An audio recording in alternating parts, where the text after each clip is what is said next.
All right, good evening. The time is now 5 o'clock on August 7th, 2023, and it's time to call the Public Safety Committee meeting to order. Thank you for attending, everyone. Clerk Dean, will you please note attendance for the record? Thank you. Committee members, having reviewed the agenda, are there any objections or concerns about the agenda? None. Thank you. I wasn't there. Looks like it was a barn burner though. No objection for the agenda. Yeah, tonight's agenda. You're talking, yes. I thought you were talking about last week's or the last minutes. I have no will be objections about tonight's agenda. Fantastic. Hearing no objections, then the agenda is approved. This time, we typically ask whether there are any members of the public who would like to speak to an item that is not on the agenda. However, there are no members of the public that are in City Hall this evening, and there are no members of the public appearing online. Accordingly, we will move on. The next item on the agenda is the minutes dated July 17th of 2023. Council members or committee members, any concerns about the minutes? None. I have no comments whatsoever. Hearing no concerns, the minutes from July 17, 2023 are approved. The next items on the agenda are for discussion. The first is going to be the Issaquah jail pricing.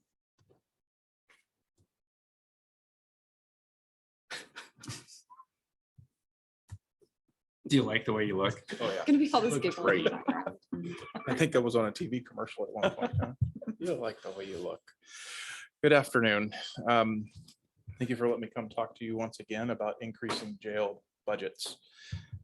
So shortly after a couple weeks ago, when I gave the discussion about the SCORE jail, increasing their fees, I got a letter from the Issaquah jail saying that as of January 1, 2024, their jail rates are going to be going up from $110 a day for guaranteed beds to $115.50. So not terrible. However, when you do the kind of business that we do, it's going to add up. Their non-guaranteed beds are going up from $140 a day to $147. Right now, as we sit, we have 6 Snoqualmie inmates in the Issaquah jail. So that's 1 non-guaranteed and 5 guaranteed. On the other side, North Bend, we have 14 inmates that are being housed, and we only have 5 for the city of North Bend. So once again, this is a problem that is going to continue. I researched this. The rates had not gone up since 2022. In all that time. No, in 2021. I'm sorry, we got a letter in 2021 saying that they were going to go up. So it made it 2 years before they upped it again. So basically, I just wanted to give you guys a heads up on they're going up everywhere. And I don't know if I will be able to bring you any good news about them either staying the same or going down anytime in my career. So that's all I have with that. Oh, okay. Council members, any questions? Yes, sir. Councilor Watson. Police Chief Lynch already knows my question, and it's been brought up, and I just want to make sure that it's on the forefront, and that's the King County Executive has twice now, and most recently in March, proposed closing the King County Jail.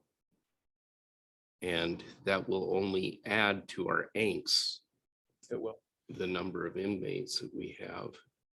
What are some of the alternatives if there's a lack of space? Well, I implemented an alternative today at 2 o'clock by giving a directive to all of my officers and sergeants that we are only going to be booking mandatory arrests from here on out until the end of the year. We will reevaluate in January, but mandatory arrests are you shalls instead of you can if you want to.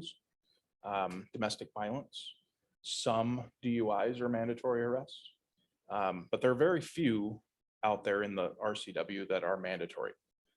They usually are able to cite with a criminal citation, give you a court date, and be on your way.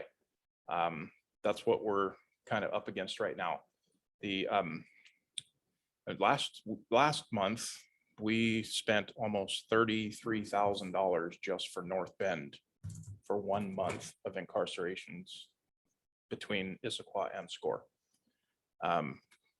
The city of Snoqualmie to date is $133,000 we've spent on incarcerations. So I gave the directive today, mandatory for new arrests and new charges.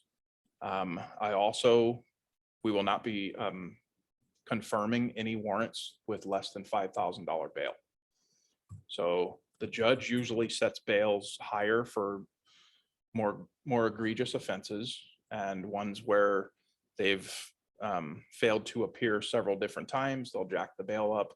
Those will still go to jail. But the $750 suspended third arrest that we gave a citation. We told him to come to court. Now he doesn't come to court, and now he gets a $750 warrant. I'm not going to put them into jail. So 90% of the 14 North Bend inmates are in there on warrants that are under $5,000. And it's just to the point where this week we tried to book somebody in this weekend and we were told we can't. So the jail is completely full in Issaquah. So until probably Tuesday or Wednesday, when the judge releases a few, it'll be closed. If the King County Jail actually closes someday, God forbid, it will mean skyrocketing budgets for municipalities to drive to other jail options outside of the county. We're looking into one of them. I think I mentioned last time in Sunnyside. So on the 30th of this month, Officer Mandry and I are driving to Sunnyside to go look at this jail and talk to them about having some sort of option for long-term incarcerations. So I've got some high hopes that we can do that. But that's what we're going to need to do in a world where we don't have a felony jail. I don't know where we'll find, other than Issaquah jail, I don't know where we'll find a place to put even our misdemeanors that can't go into Issaquah jail, because King County is going to move into Score jail and take that over with their inmates that they put in. They're already contracting with Score now to move some of their people from King County jail into Score. I think it's, like you said, it would not be pretty. It would cost us a lot more money. Councilmember Benson. What is the goal here? To close down the King County Jail. What are they hoping to accomplish? What good are they thinking will be done? Is it just a cost-cutting measure? I do not know. I cannot answer that with any certainty. I know that the King County executive has for years wanted to close all the juvenile detention centers. This is a new turn with closing the downtown, the King County Jail and the RJC. Those are the two in King County. I don't really know what the end game would be for them. The reason that they are now contracting with Score is because they're in a staffing crisis at the King County Jail and they're closing. They just don't have people to work. So there's still inmates in there with a skeleton crew, but they won't take any bookings. Councilmember Benson, Watson. So a follow-up question to that. Today, the jail is running between 1,100 and 1,200 inmates. However, at one time, it housed a lot more than that. Mhm. How much has that population been decreased because of this supposed lack of staffing? I can't give you a number off the top of my head, but I can tell you that when it started in 2020, during the COVID crisis, that's when it became mandatory bookings only at the King County Jail. So you had felonies that were not being booked for at least 2 years. And then they started opening it up again, but now it's closed due to staffing. So it has not come back from the 2019 levels. And so a follow-up to that, are these inmates now more dangerous than before, or is that not the consideration? Is it just the time that they're serving? I can give you my opinion, and it's yes, they are more brazen. They know they're not going to jail, even if they get arrested. They're not going to be booked in most municipalities. And now us included, because we're booking so many. It's not feasible to continue on the way we're doing. So it may be part of the reason why we're having more bookings is because these are reoffending. Yes. Like I said, the 90% of the people we have in jail are because they failed to appear on original charges and a warrant was put out for them. 90%. 90% of them.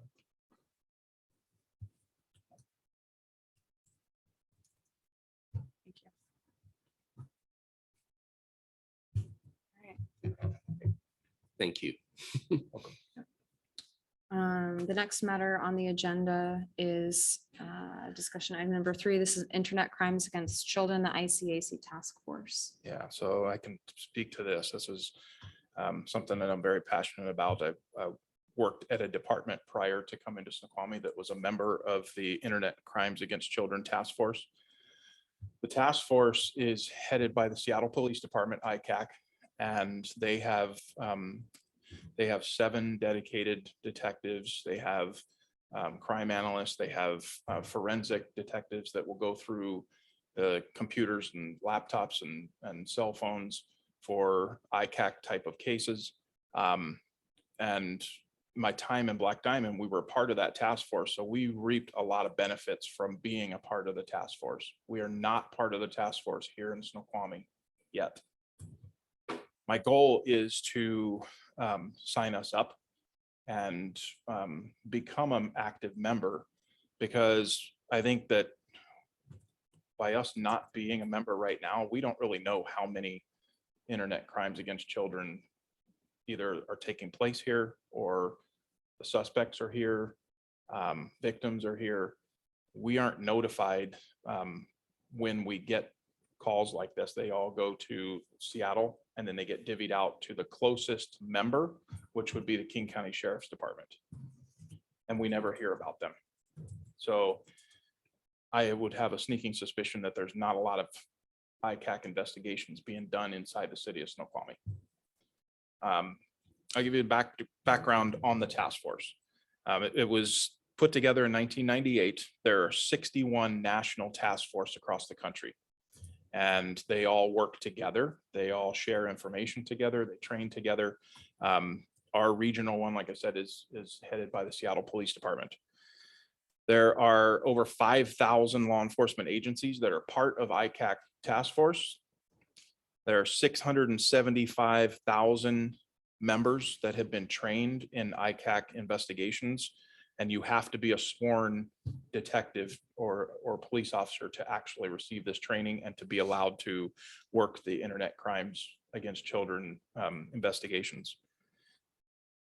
Since 1998, these 61 task force nationally have investigated over 844,000 complaints. Of those 844,000, they have arrested 89,400 suspects for internet crimes against children. So I would like to have us join the task force so we can begin receiving what are called cyber tips. So in Washington, D.C., at the NCMEC, it's the National Center for Missing and Exploited Children, they receive cyber tips from Comcast or from Snapchat, Facebook.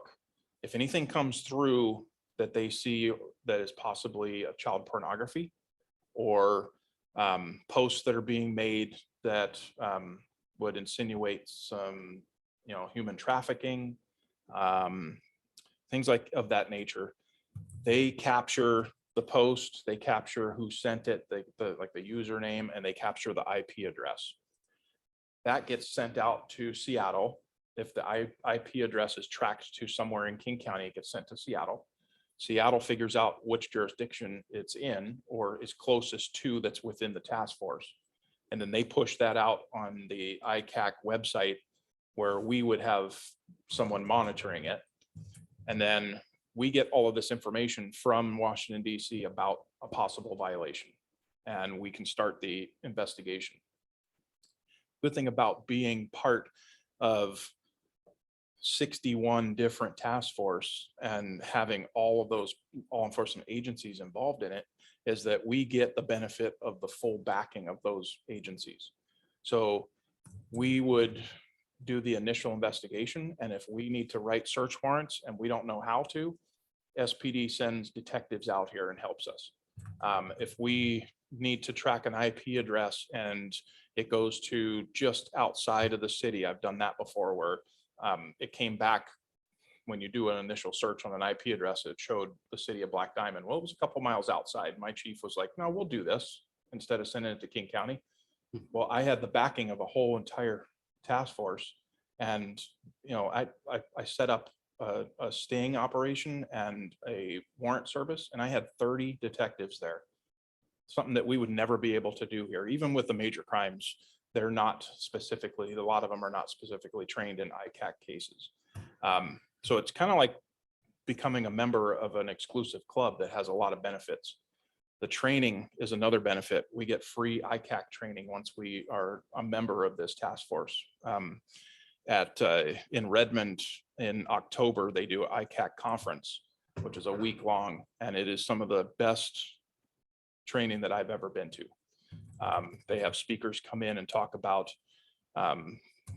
all of the different technologies that change from year to year that people are using to make juveniles, you know, victims of these crimes.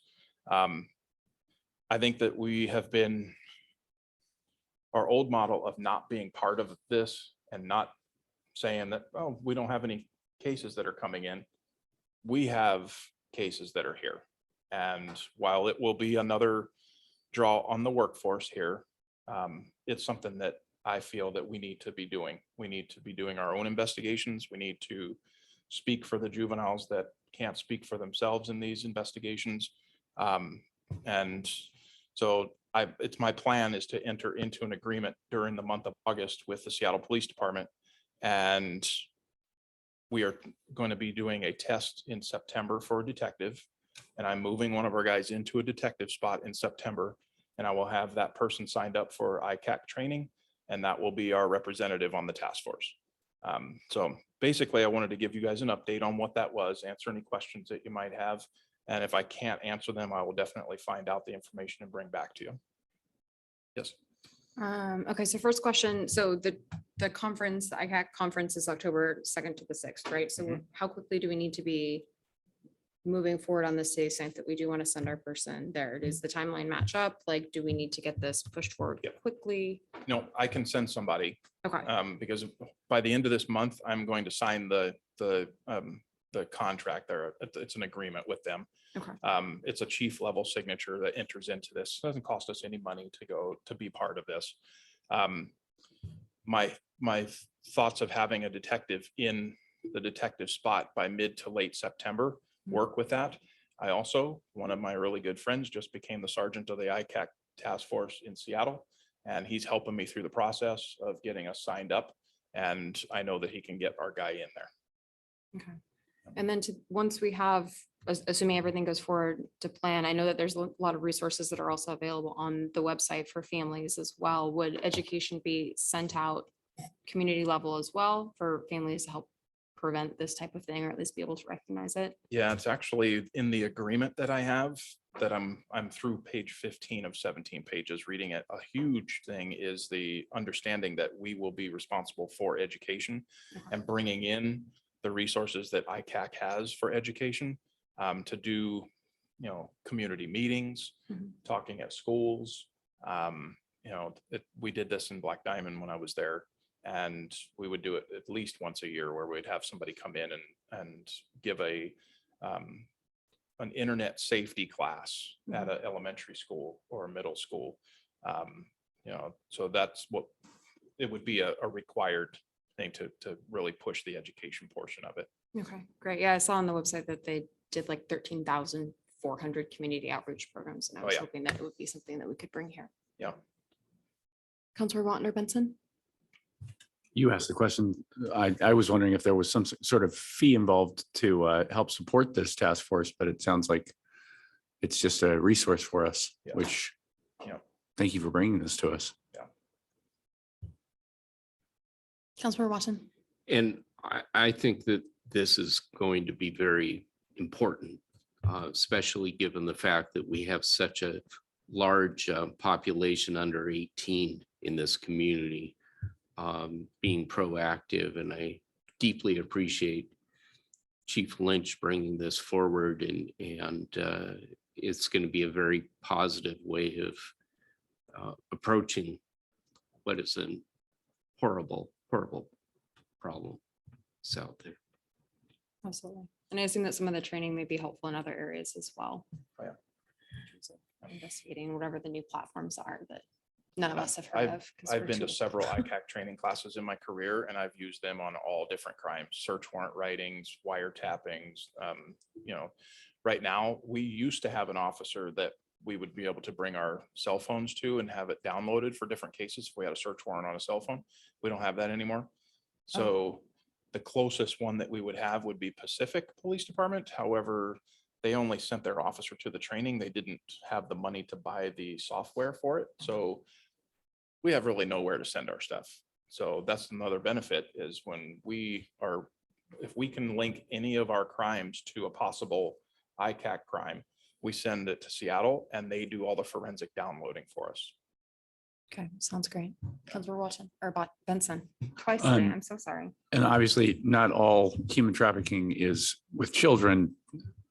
Is there any crossover with adult human trafficking with this or At that point, if it becomes something that we would reach out to in like a human trafficking task force or the FBI. I just sat in a meeting this morning and got briefed on FBI doing human trafficking task force stuff with Seattle up on Aurora. And the things that they were doing were incredible, but this is specifically for under 18. Thank you. Excellent. Sounds like it'll be Thank a you. great addition to what we're doing, especially with how young our population is. So thank you. Thank you. That is the last item on our agenda this evening. It's a relatively short one, unless there's anything to add. I think we should figure out if that parking suggestion that Councilman Mayhew made is a public safety or public works or both thing. Yeah. And How about Pat first? go forward with figuring out how to put together whatever the next step is on that. I agree with that. In addition, just coming down the pipes, I've asked Chief Bailey if he'd also talk to us about the opioid epidemic and some ways to address that as well, because it seems to be rising. So I'd also like to shout out the fire department. My father-in-law wasn't feeling well the other day and I called 911 and the fire department's guys were there in about 90 seconds. So, wow, thank you for that. Yeah. And he is fine.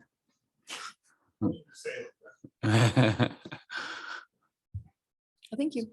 Having nothing further, the meeting's adjourned.